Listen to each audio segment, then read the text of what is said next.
Hello and welcome. I'm your host, Elizibar. We're going to just talk about the Joker trailer here. I like that it's not called The Joker. I like that it's just called Joker. This movie, I think, might be an anomaly. It's a serious movie. And I don't mean it's like a comic book movie that's serious. I think it's a serious movie that's about comic book characters. I'm not sure. I'm sure that's been done before. I mean, to some extent, maybe Zack Snyder's Watchmen could be kind of considered that. That was definitely meant to be a very serious movie.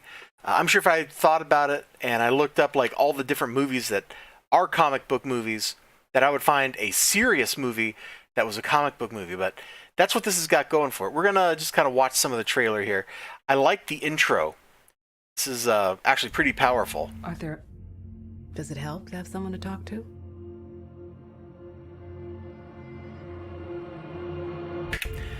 Oops. Hey, I hit pause. What are you doing? In fact, go back. So, we start off, we look at like this not so great part of New York. Then, we cut to him talking to a caseworker. And he does this smile. Come on. That is pained. This is a good actor, man. And this reminded me of an experience I had. I've only been to New York a couple of times on business. One time I stayed down in the financial district, and let's see, there was that. Oh no, two times I was in the financial district, and the third time I was up on the Avenue of Americas, about halfway between financial district and Central Park. Hardly the roughest parts of Manhattan. This shot reminds me of an experience I had there. I was walking around, exploring a little bit, being the idiot tourist I was, and I went down this one alley, or this, I almost said alley, this one road. Not a lot of cars on it. Maybe that should have been a red flag. And you see that garbage on the side? There was garbage piled up at the alleyway entrances, and everything looked kind of grungy like this. Not quite this bad, but it was all kind of grungy and dirty. And I'm walking down, looking around, and I noticed like the quality of the sound in the place I was at changed. It sounded different. And then all the hairs on the back of my neck, they just stood like right straight up. I'm looking around like, what's going on? I didn't see anybody. I was probably being watched by somebody in the alleyway or something. Fortunately for my wallet, and actually I had like, I didn't even have $5 on me, so I would have been a really bad target to mug. But fortunately for my wallet and my health and my safety, there was a cop walking along the opposite side of the road. So I crossed the road and I followed him all the way to the end of it, man. I was like right behind him, like glue, like 5 steps behind. He's probably used to people doing that because he didn't even really notice or care. Anyway, seeing this evokes that same kind of feeling in me. Discomfort, not happy. My mother always tells me to smile and put on a happy face. This dude takes care of his mom. Respect. She told me I had a purpose. She told me I had a purpose. Now look at what he's writing down. He's trying to come up with jokes. There's a couple... 1, 2, 3, he scratched one out, and then he's got this thought that's not really a joke.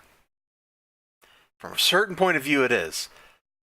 Well, there's this one here I think kind of is funny. It's mostly covered by his hand. Why are poor people so confused? Because they don't have any sense. Oh, yeah. But anyway, it's a powerful and true statement, and maybe some people will think it's trite. But you should never feel bad if what you're writing is a little bit corny, is a little bit trite, because that's healthy and normal. The worst part of having mental illness is people expect you to behave as if you don't.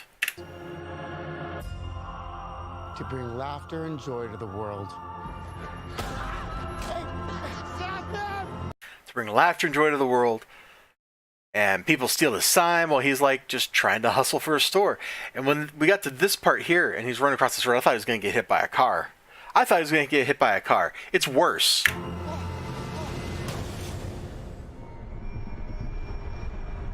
Is it just me?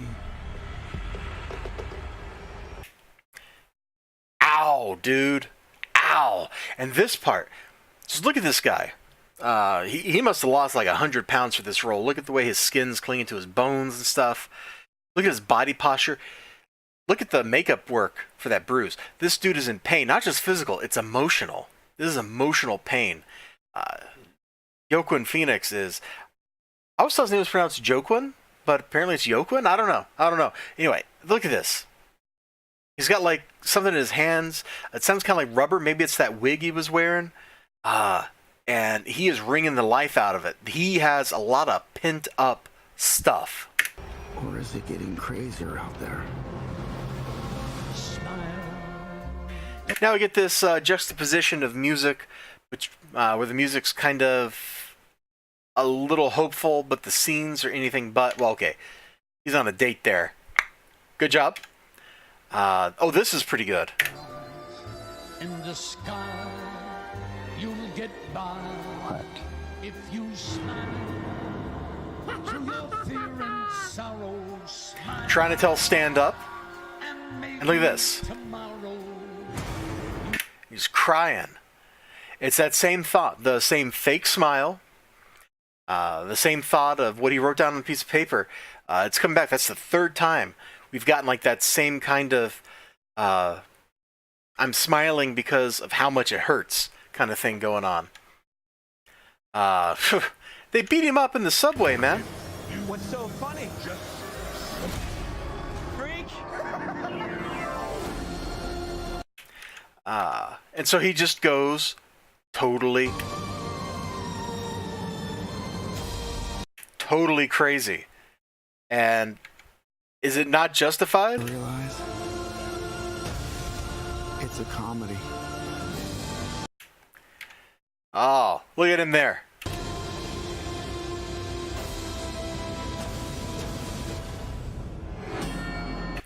Total psychotic break. Yeah, I think this is a serious movie that happens to be about a comic book character. And I think that's pretty cool.